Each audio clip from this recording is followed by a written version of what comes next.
Hai everyone, kembali lagi di dalam program online Bible Reading bersama saya Timothy Purnomo dan Benny, sahabat saya. Halo Ben. Hai Tim.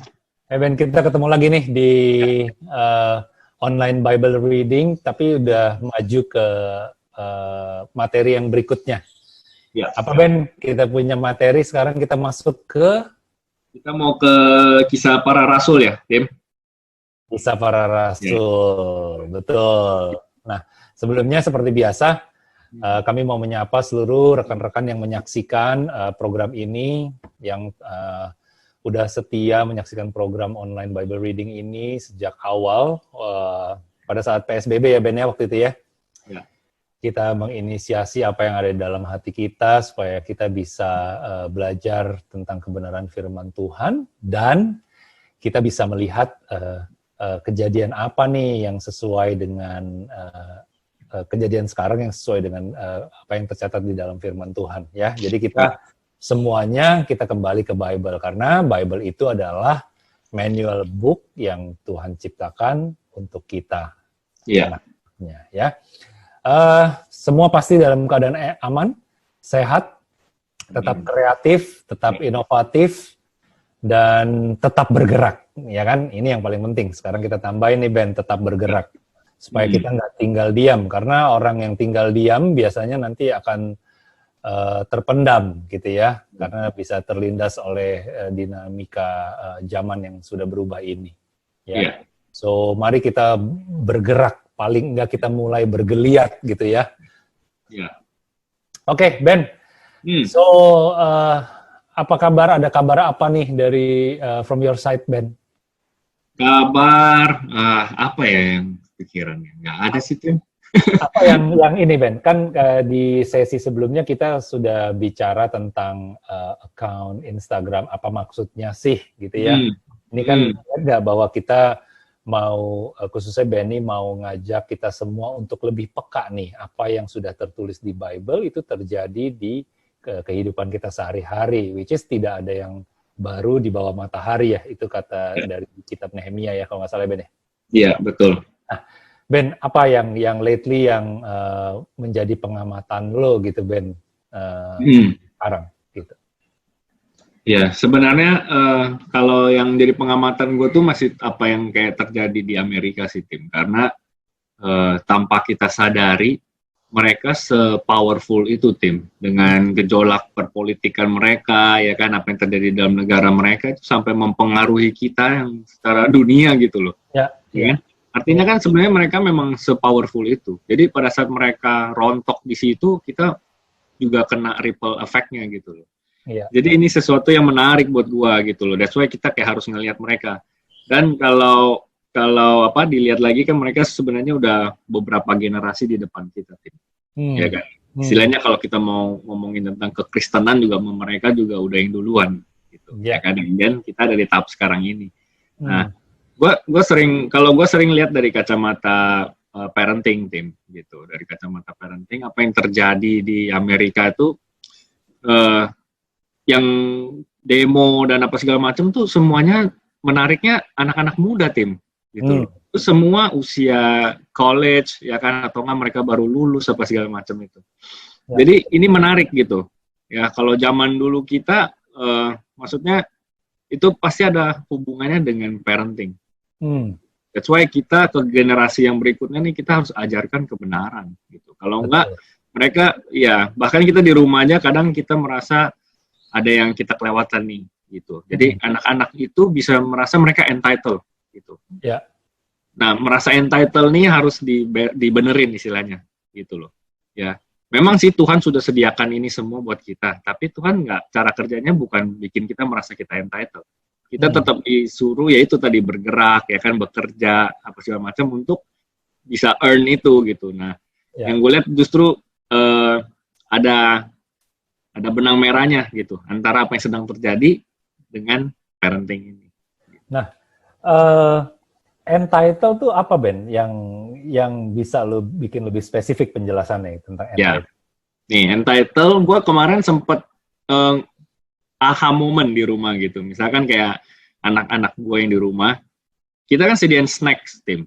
Banyak lah istilahnya makanan lah, melimpah lah di rumah lah. Mau makan tinggal ambil. Apalagi di PSBB begini, kebanyakan di rumah, ya kan. Make sure mereka nggak kelaparan gitu. Iya. Jadi, tapi sampai satu titik gue merasa, wah ini gawat juga nih kalau cuman ngambil, makan, buka kulkas, buka lemari, ya kan. Tanpa ada peraturan, some sort of rules gitu, ya kan. Jadi pada akhirnya gue harus bersepakat dengan istri, itu juga kan intinya harus sepakat dulu.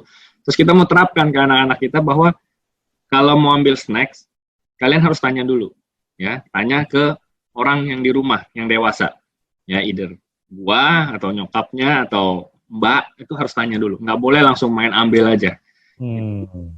Kenapa gue tiba-tiba bikin kayak gitu? Karena gue jadi kepikiran gini, Tim, pada saat mereka bebas aja tanpa ada aturan dan kita nggak ngeh itu, kita lagi mempersiapkan dia menjadi dewasa yang nanti dia akan pikir semuanya bebas untuk dia ambil, untuk dia nggak perlu tanya, no rules apa segala macam gitu loh.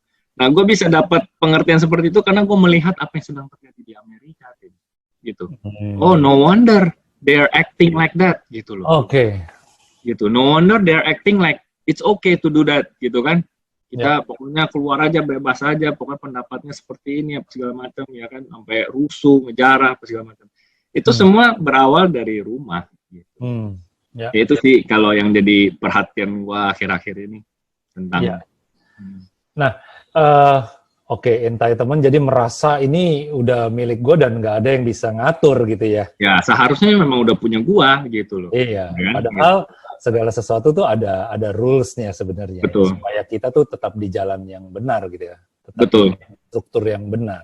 Nah, tapi ada satu hal yang menarik tadi lo bilang tentang bahwa tentang kekristenan pun di Amerika tuh sudah lebih maju dibanding kita ya, secara knowledge, secara sarana, prasarana, konten, tentang pengajaran, pertumbuhan pengajaran, segala macam ya. Leadership itu juga termasuk gitu ya.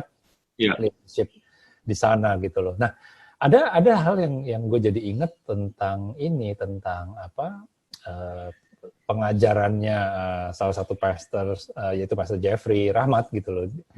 Beliau mengatakan bahwa jangan sampai sebuah movement itu justru jadi monument gitu loh. Iya. Ya kan. Nah ini jadi gue tadi jadi ke-recall gitu loh tentang pengajaran itu. Apa yang udah jadi movement ternyata butuh proses sekian lama ya, mungkin dari pergerakan-pergerakan awal pioneer pergerakan Kristen di Amerika ya, pertumbuhan-pertumbuhan itu menjadi movement yang luar biasa ya kan, hingga mendunia deh gitu loh. Mendunia.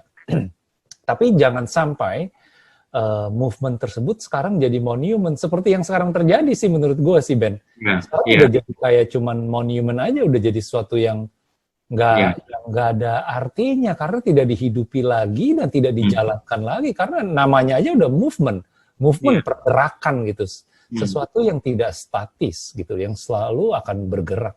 Cuman sekarang ajaran atau value itu udah jadi monument aja gitu loh di dalam ya kan, di dalam kehidupan masing-masing orang Kristen gitu ya. Kita nggak tahu juga ya, kita nggak bisa judge dia mereka believe in apa gitu. Cuman paling nggak tidak portraying ajaran atau pergerakan yang sudah dimulai oleh generasi sebelumnya tentang Christianity ini gitu. So these things juga berlaku ya di dalam kehidupan kita ya. Jangan sampai apa yang sudah kita mulai lalu cuma jadi monument buat kita gitu. Sama seperti yang kita sedang lakukan ini, Ben, gitu loh. Makanya sesulit apapun waktunya kita harus cari cara baru bagaimana untuk deliver firman Tuhan ini kepada banyak orang gitu. Gitu. Oke. That's good. Yuk kita mulai, Ben. Oke, kita masuk ke Kisah Para Rasul ya. Ya, kita punya 30 menit ke depan nih untuk bahas Kisah Para Rasul 1. Nggak panjang sih. Gue baca ya.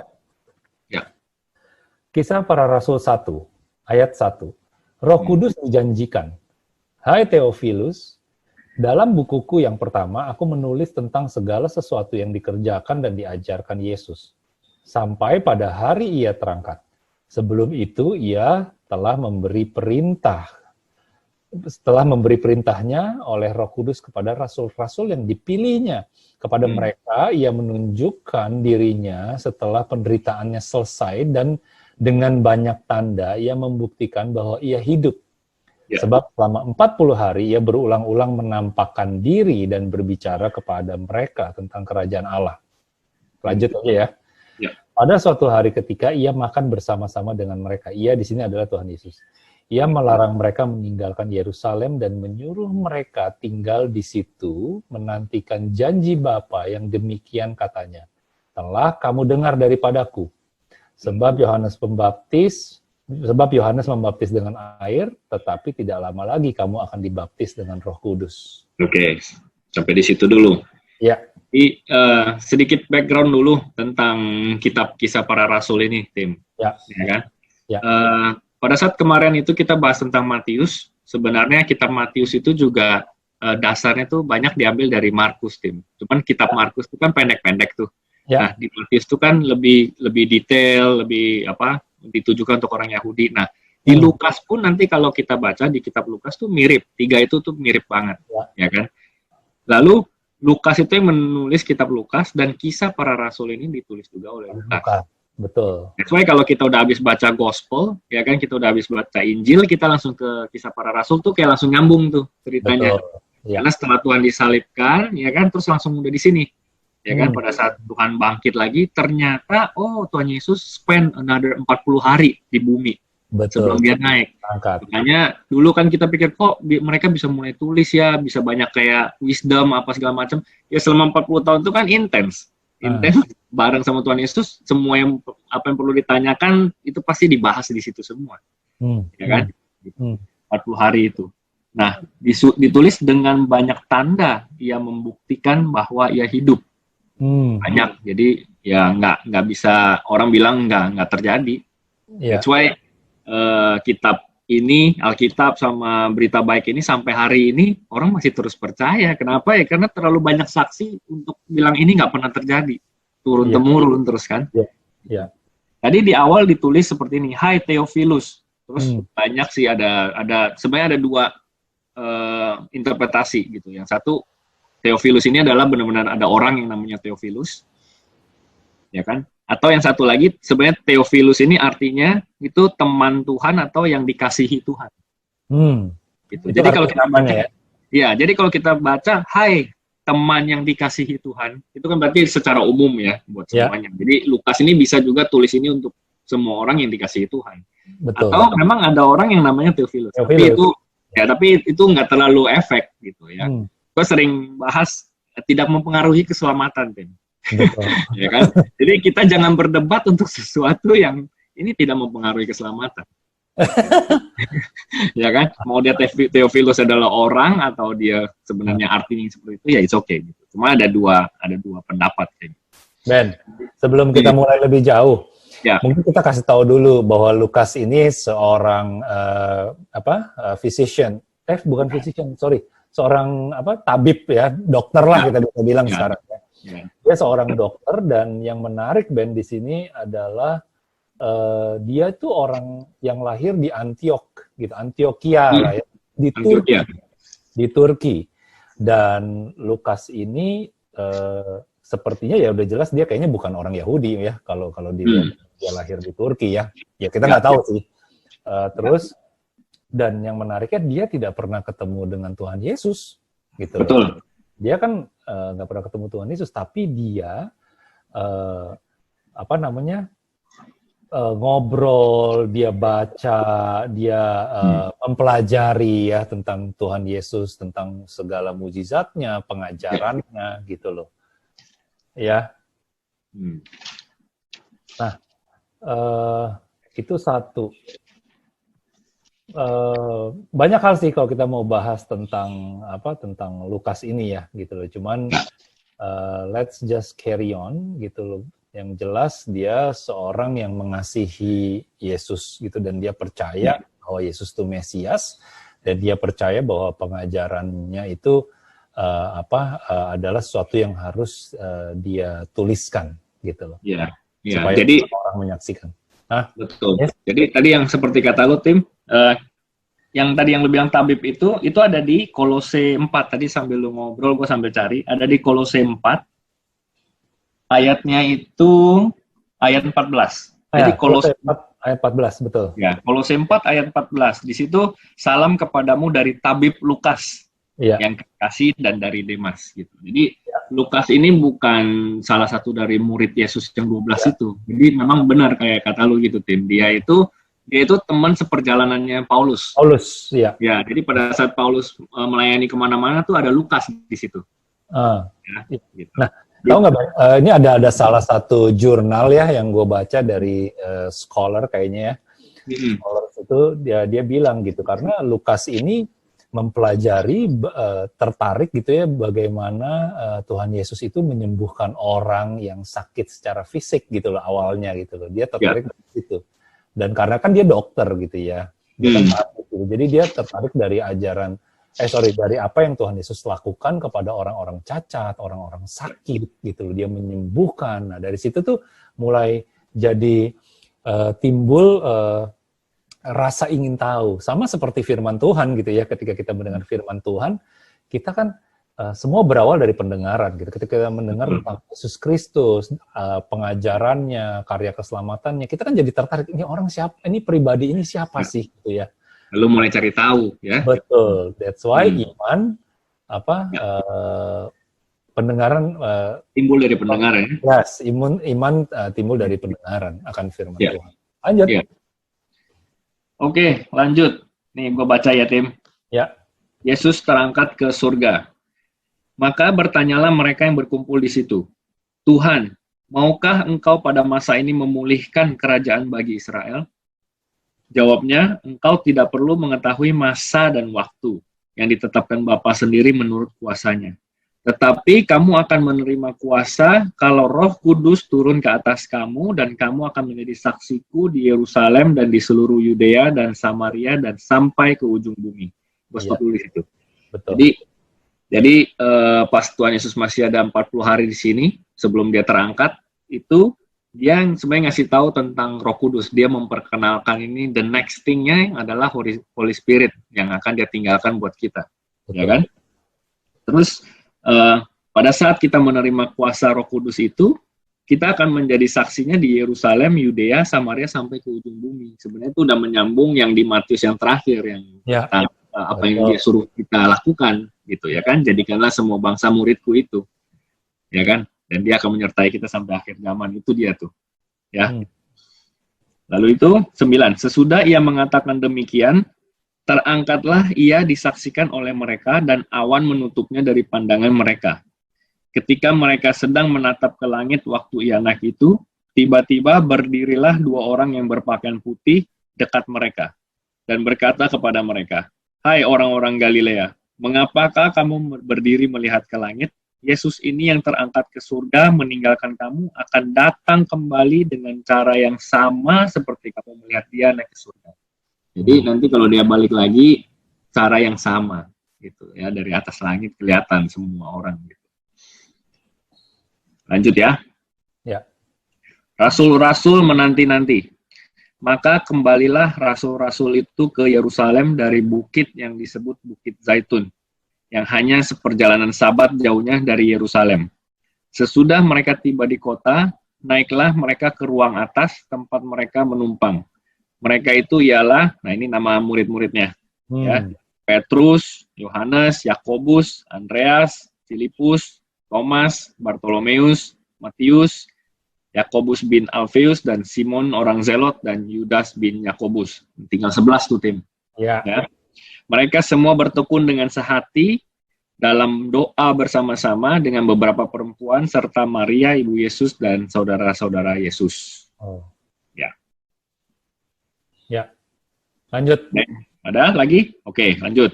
Matias dipilih menggantikan Yudas. Jadi dicari penggantinya untuk yang ke-12 ini. Pada hari-hari itu berdirilah Petrus di tengah-tengah saudara-saudara yang sedang berkumpul itu. Kira-kira 120 orang banyaknya. Jadi di situ udah ada orang Kristen mula-mula lah istilahnya, Tim. 120 orang itu dengan murid-muridnya. Ya.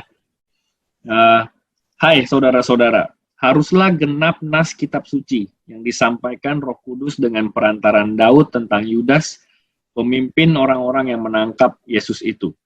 Dahulu ia termasuk bilangan kami dan mengambil bagian di dalam pelayanan ini.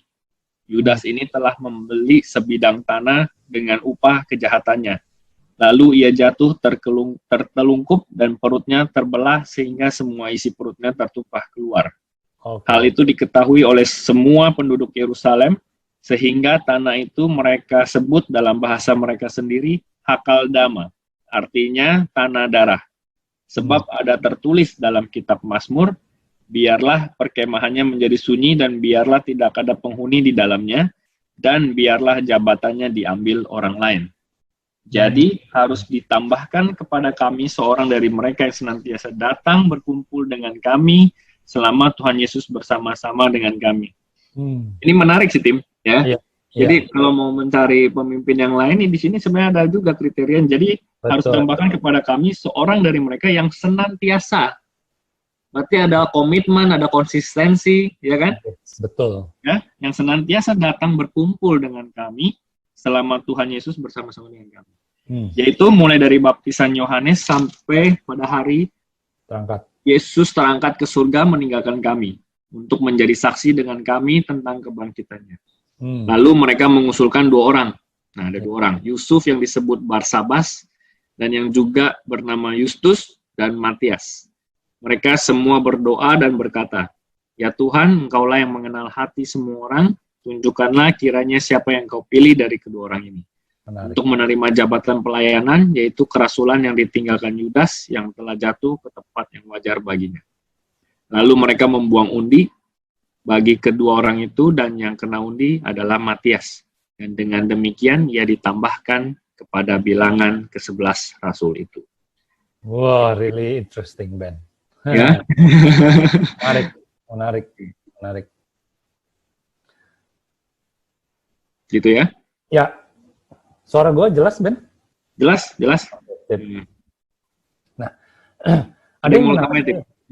Nggak ada sih yang mau ditambahin, cuman ada satu hal yang menarik nih dari apa yang kita baca ya. Tentang ini. Kita jadi tahu bagaimana Yudas hidupnya berakhir gitu ya di sini ya. Setelah kan di yang lalu kan nggak terlalu jelas ya di Matius ya gimana dia meninggal gitu. Dia hidupnya berakhir. Cuman di sini ternyata Yudas itu mati dengan cukup tragis ya menurut gue ya. Kayak mengenaskan ya. Iya, mengenaskan. Ya kan nggak mungkin Yudas jatuh dari gedung berlantai 30 gitu ya. Berarti kan dia jatuh dengan jatuh yang kayak sungguh amat sangat hebat gitu ya, karena apa yang sudah dia lakukan. Ya seperti apa yang harus kita bayar gitu ya. Pada saat kita berdosa. Upah dosa adalah maut dan ya caranya ya banyak. Anyway, tapi benar Ben, ternyata untuk menjadi murid Tuhan Yesus juga ada seperti syarat ya, terutama ini adalah untuk orang-orang yang memang akan memimpin sebuah perjalanan ya, maksudnya dia akan menyebarkan firman Tuhan, dia akan mengajarkan, dia juga akan hidup, dia akan menghidupi apa yang menjadi pengajarannya, gitu. Nah, ditulis tuh di ayat 21 tadi kan, mereka yang senantiasa datang berkumpul dengan kami selama Tuhan Yesus bersama-sama dengan kami. Berarti ini kan melihat ke belakang, cek background, benar nggak? Pada saat kita mau memilih orang, kita harus cek background. Orang ini punya track record seperti apa gitu ya di dalam industri atau di dalam jalur yang sedang kita mau cari nih penggantinya gitu loh. Apakah dia mengikuti ajarannya, apakah dia mengerti, ya kan? Kalau di dalam perusahaan gampang, experience-nya apa di bidang ini, di industri ini, oke, ceritakan apa yang kamu dapatkan selama ini gitu loh. Ya kan? Di dalam bisnis prosesnya, apakah kamu mengikuti seberapa jauh gitu kamu mengikuti bisnis prosesnya? Ya kan? Nah, cuman ada satu hal lagi, dan ada satu hal lagi yang cukup menarik, Ben, bagi gue, yaitu pada saat mereka berdoa, gitu. Ya Tuhan, Engkaulah yang mengenal hati semua orang. Ya. Bukanlah kiranya siapa yang Engkau pilih dari kedua orang ini untuk menerima jabatan pelayanan, yaitu kerasulan yang ditinggalkan Yudas yang telah jatuh ke tempat yang wajar, gitu ya. Nah, gue di sini gue kasih catatan sih, Ben, tentang itu, bahwa balik lagi bahwa Tuhan tuh melihat hati, gitu ya. Bahwa Bapa ketika kita berdoa meminta sesuatu, balik lagi gitu loh. Apa yang ada di dalam hati kita yang Tuhan akan lihat, gitu. Ya kan, jangan bilang kita kenal dari lahir, saya orang Kristen, saya kenal Tuhan Yesus, saya kenal Tritunggal Allah Bapa, Putra dan Roh Kudus, ya. Tapi sekarang hidupnya apa yang menggambarkan pengenalan kita akan Dia, gitu. Itu sih, Ben. Iya. Benar, Tim. Ya, apa Ben? Kalau dari lo apa? Ya, itu yang tadi dijelasin udah cukup straightforward sih, Tim. Ya kan? Mengenal hati semua orang. Tadi lu sempat mention juga ya, jangan karena udah Kristen lama apa segala macam gitu, ya kan?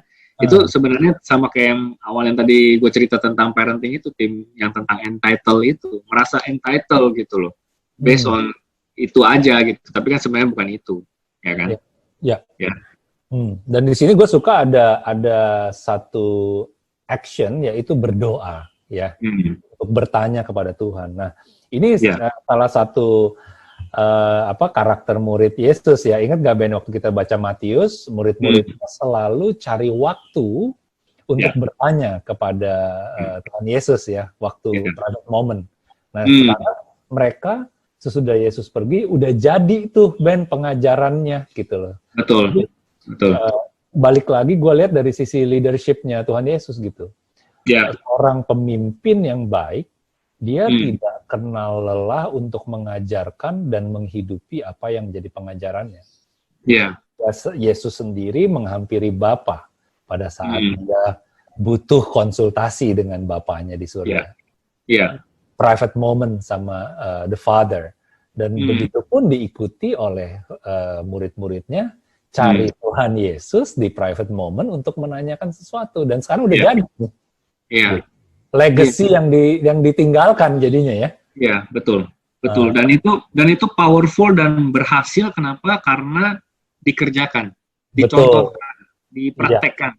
Ya kan? Jadi sebagai seorang pemimpin kalau mau enforce sesuatu untuk terjadi, ya dia yang harus duluan kasih contoh, ya kan, kasih lihat, ya kan, kerjain gitu. Karena tanpa itu, ya itu jadi yang balik lagi orang Farisi yang dia cuma ngomong tapi dia nggak kerjain.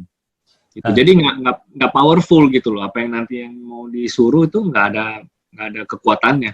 Nggak ada soul-nya. Iya, betul. Ben, ada satu hal ya yang menarik tentang gue jadi ingat istilah, kemarin gue baru meeting sih kebetulan. Jadi ada istilah yang namanya scope and cycle. Scope and cycle. Ya, scope and cycle. Jadi itu artinya adalah ketika kita sudah deliver sesuatu, itu di make sure setelah itu di cycle berarti diulang lagi untuk di-enforce gitu apa yang udah diajarkan gitu ya, kalau nggak salah simpelnya gitu deh. Jadi kita udah ngomong sesuatu, lalu kita ulang lagi, kita kemas dengan sesuatu yang baru. Nah, banyak dari ini yang gue perhatiin ya, karena gue ngalamin sendiri, ada banyak orang yang kadang-kadang pada saat mendengar sebuah pengajaran bilang gini, gue udah pernah denger nih pengajaran ini. Ya, pasti nanti endingnya gini. Gue udah tahu, udah firmannya ini, ayatnya ini, nanti pasti begini nih. Jadi setiap orang mendengarkan hal yang sama, dia akan cenderung seperti itu gitu.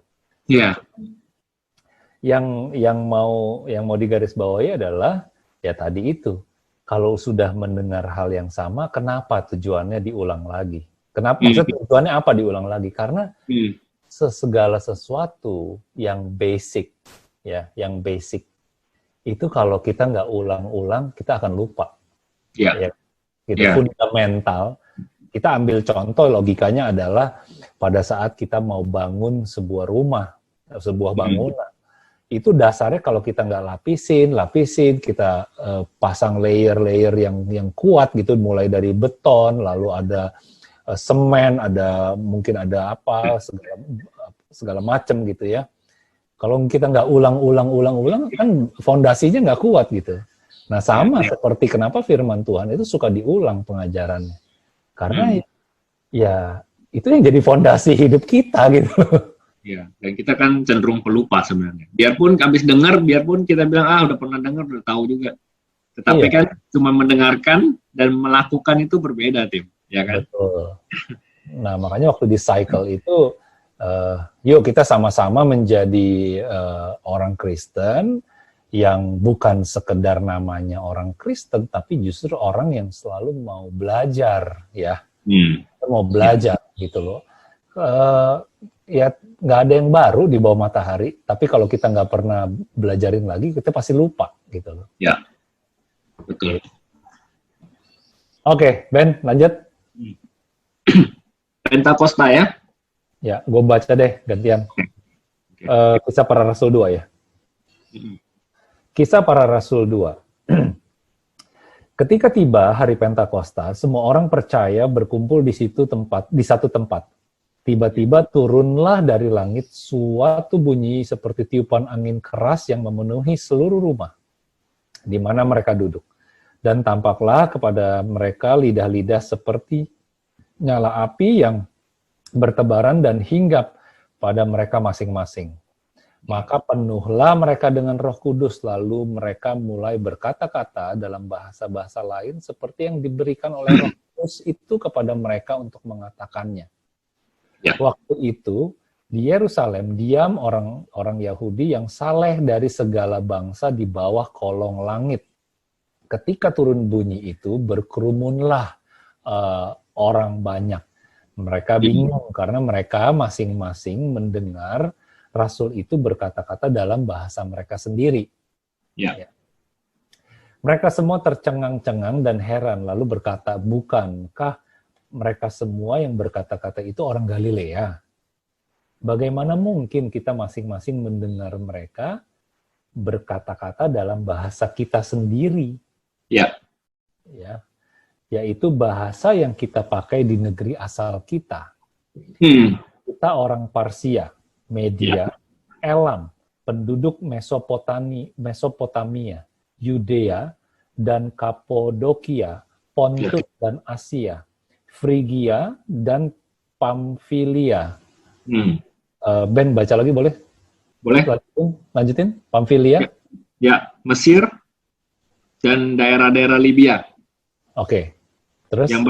Yang berdekatan dengan Kirene, pendatang-pendatang dari Roma. Baik orang Yahudi maupun penganut agama Yahudi, orang Kreta dan orang Arab. Kita mendengar mereka berkata-kata dalam bahasa kita sendiri tentang perbuatan-perbuatan besar yang dilakukan Allah. Mereka semuanya tercengang-cengang dan sangat termangu-mangu sambil berkata seorang kepada yang lain, apakah artinya ini? Tetapi orang lain menyindir, mereka sedang mabuk dengan anggur manis. Jadi ini tentang Pentakosta, yaitu di mana hari Roh Kudus dicurahkan ke banyak orang yang ada di situ, Tim. Ya kan, kita tahu di situ tadi udah berkumpul 120 orang plus yang lain-lainnya, kan? Ada orang-orang itu, yang udah kumpul di satu tempat. Tiba-tiba turunlah dari langit suatu bunyi seperti tiupan angin keras yang memenuhi rumah itu, seluruh rumah. Terus duduk, terlihat itu lidah-lidah seperti nyala api bertebaran dan hinggap kepada mereka masing-masing. Maka penuhlah mereka dengan Roh Kudus. Nah, ini ada satu hal yang gue mau luruskan nih, Tim. Ya. Betul. Tentang bahasa roh. Nah, gue baru mau ngomong itu. Jadi, kita sering punya konsep yang salah pada saat kita berpikir kalau kita dipenuhi Roh Kudus, kita berbahasa roh, terus kita jadi berbahasa roh yang selama ini kita pikir. Tetapi kalau kita baca di sini dengan sangat jelas, Tim, betul. Maka penuhlah mereka dengan Roh Kudus. Jadi pada saat seorang pribadi itu begitu penuhnya dengan Roh Kudus, ia bisa mulai berkata-kata dalam bahasa-bahasa lain. Ya, seperti yang diberikan oleh Roh itu kepada mereka. Dan artinya mereka mulai bisa bahasa lain, Tim. Betul. Gitu. Bukan bahasa roh, ya. bahasa yang lain. Karena di sini dengan sangat jelas kok ditulis ada orang Partia, Media, Elam, Mesopotamia, ya kan? Yang kita ngerti nih, ada orang Mesir, ada orang Roma, ada orang Yahudi, ada orang Arab. Itu kan kita masih ngerti nih sampai sekarang. Artinya yang mereka ini tadinya orang Galilea cuman berbahasa Yahudi, kok dia bisa jadi ngomong bahasa Arab? Kok dia bisa jadi ngomong bahasa Mesir? Jadi apa yang diomongin jadi pada bisa ngerti gitu loh. Nah, itu tanda-tandanya sebenarnya berbahasa. Orang yang begitu penuh dengan Roh Kudus. Juga kadang ada pertanyaan seperti ini. Oh ya, gua dulu ada yang tanya sih sama gua. Nanti kalau di surga gimana ya? Kan kita nggak ngerti ya bahasa yang lain apa segala macam. Nah, ini dia jawabannya, Tim. Karena udah doesn't matter lagi. Karena dengan begitu penuh Roh Kudus, apa yang kita ucapin, istilahnya gua ngomong bahasa Indonesia, orang lain juga ngerti. Lu orang Arab udah langsung self translate aja, udah langsung keluarnya di kuping lu yang lu denger ini bahasa Arab. Iya. Itu yang based on ini yang terjadi di sini. Betul. Itu juga setelah gue perjalanan gue dulu tuh gue tuh nggak percaya dengan yang namanya bahasa roh, Ben. Orang yang berbahasa roh tuh gue annoyed gitu loh, seperti gue terganggu. Gue ini ngapain sih orang-orang ini kayak agak menakutkan buat gua gitu loh. Mereka tuh ada yang lebay banget gitu ya, sampai terlihat lebay ya di mata gua pada saat itu gitu loh. Terus ya pokoknya gua agak terganggu gitu. Cuman lama-kelamaan setelah gua belajar lebih dalam, mengenal Tuhan Yesus lebih dalam lagi, pengajarannya, mulai baca lagi gitu loh. Nah, terus kebetulan juga gue tergabung di dalam tim doa gitu. Gue nggak tahu gitu. Gue juga dengan sangat heran gue bisa join tim doa. Nanti gue ceritain lah di next time gitu ya, kalau sesi yang lain gitu ya. Nah, gue melihat betapa indahnya ketika orang bisa berbahasa roh di sini. Dan pada saat itu pun gue melihat, gue nggak ngerti gitu kan, karena kan bahasa roh kita kepada Bapa gitu kan.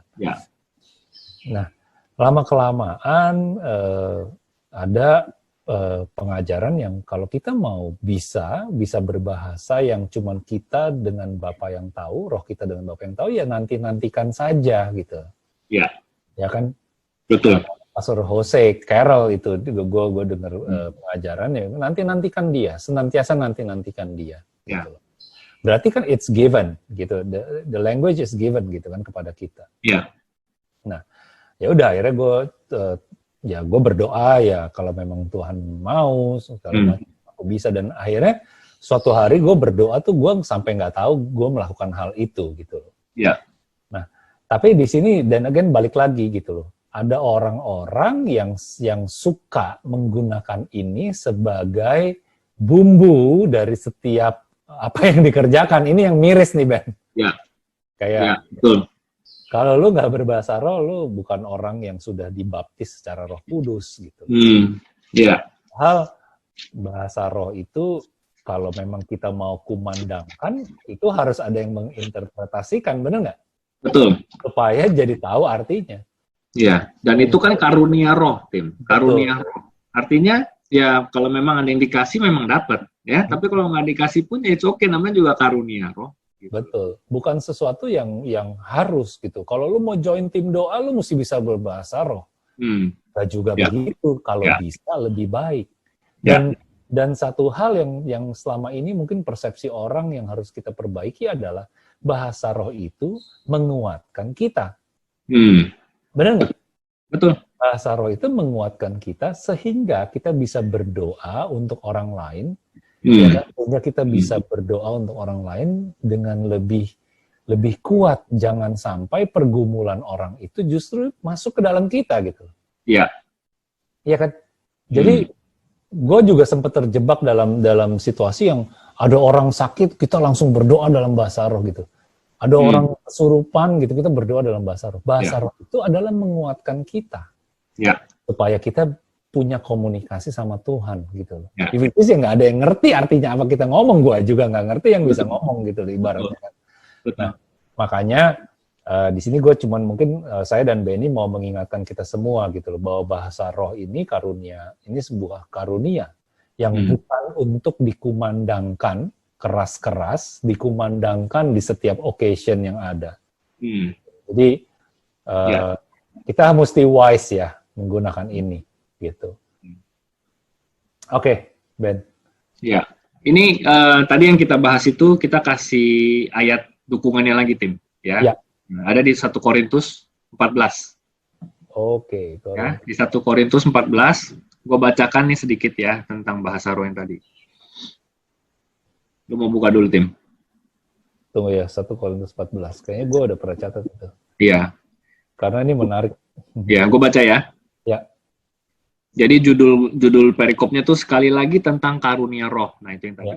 Ya. Kejarlah kasih itu.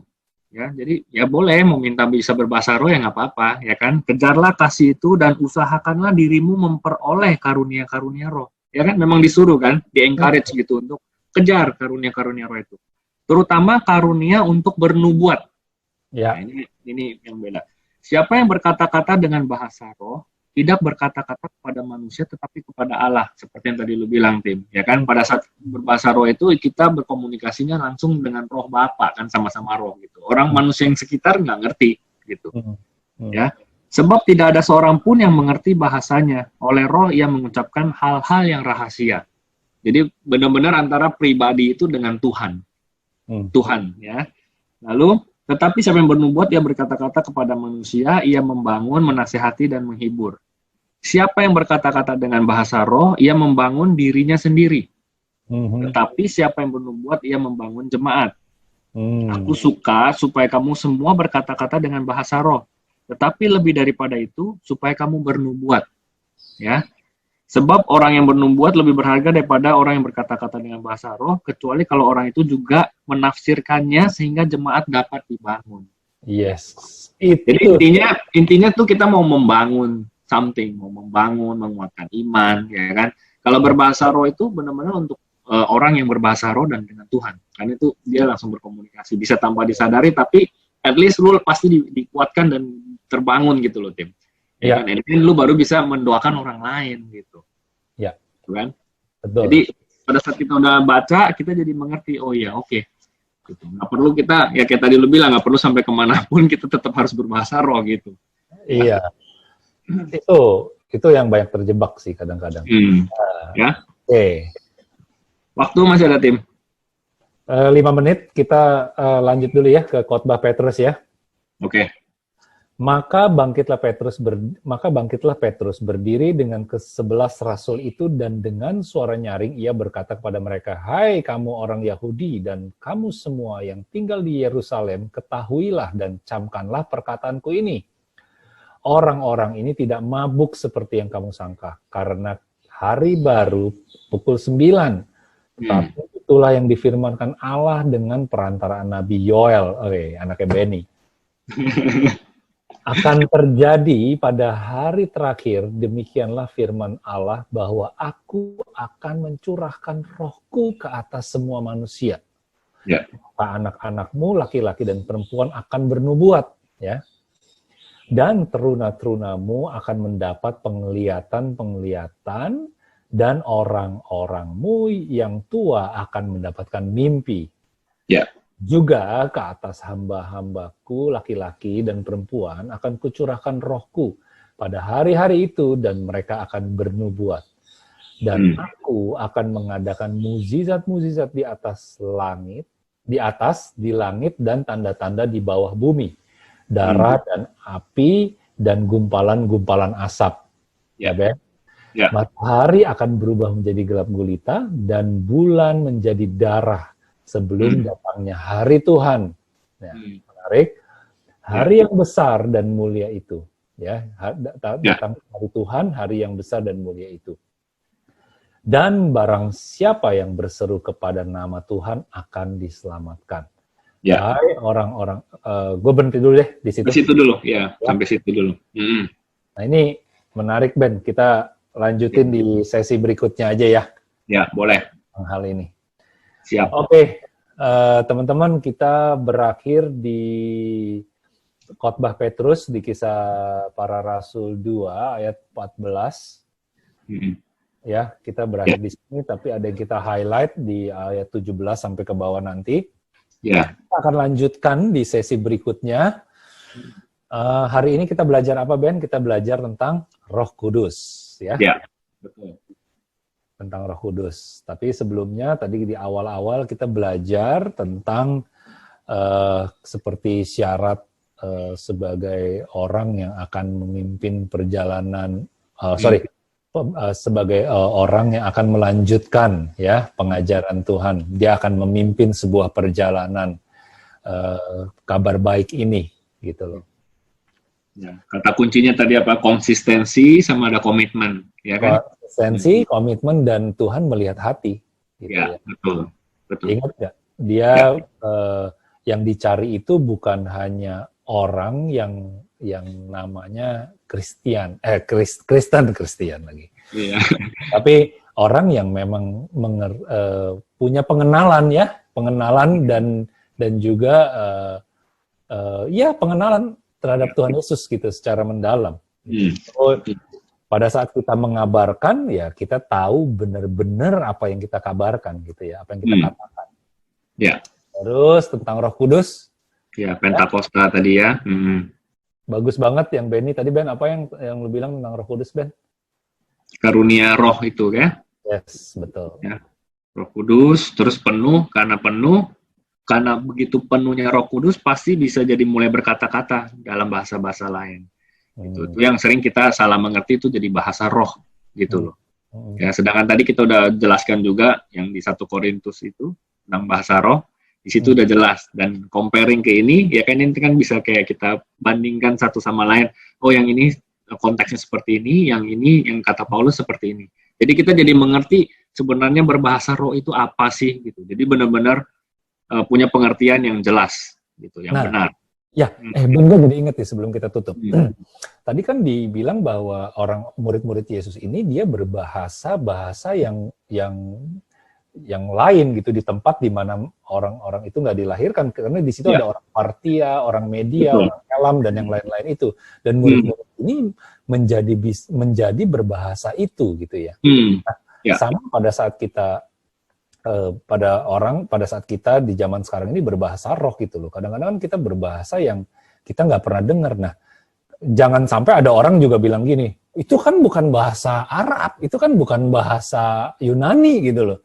Nah, mungkin bahasa yang diperkatakan orang tersebut melalui rohnya itu ya mungkin bahasa Partia, Media, Elam, Mesopotamia, which is nggak ada dari kita di zaman sekarang yang hidup dari zaman itu, dari daerah itu. Jadi ya mungkin hanya orang-orang yang tahu bahasa Pamfilia, bahasa Frigia ya, yang mengerti apa yang dikatakan roh melalui orang tersebut gitu. Jadi kita juga nggak against bahasa roh. Betul. Teman kita, saya dan Benny juga bukan orang yang against bahasa roh. Bahasa roh, once again, itu adalah karunia yang benar-benar Tuhan kasih. Dan bahasanya itu ya yang mengerti ya hanya ada orang pasti yang bisa menafsirkannya itu ya. Iya. Gitu. Iya, betul. Oke. Ben, thank you so much. Thank you, Tim, buat waktunya. For today, kita lanjut nanti di Kisah Para Rasul 2. Di pembahasan tentang mulainya dari khotbah Petrus ini ya. Oke, stay safe, selalu jaga kesehatan ya. Angka positif di Indonesia terus meningkat, klaster-klaster baru terus terbentuk, tapi yang kita harus benar-benar pahami adalah kita memang punya Tuhan yang besar ya. Tapi Tuhan mau kita juga jadi orang yang pintar gitu ya. Yang tahu jaga diri ya. Bukan karena Tuhannya besar kita bisa seenak-enaknya. Justru kita harus nunjukin kalau kita anak Tuhan itu kita bisa memimpin diri kita dengan baik. Ya. So sekali lagi jaga kesehatan, tetap berkarya, tetap berinovasi, tetap kreatif dan selalu bergerak. God bless you. Thank you so much, Ben. God bless. Thank you, Tim. See you. Bye. Bye. Bye.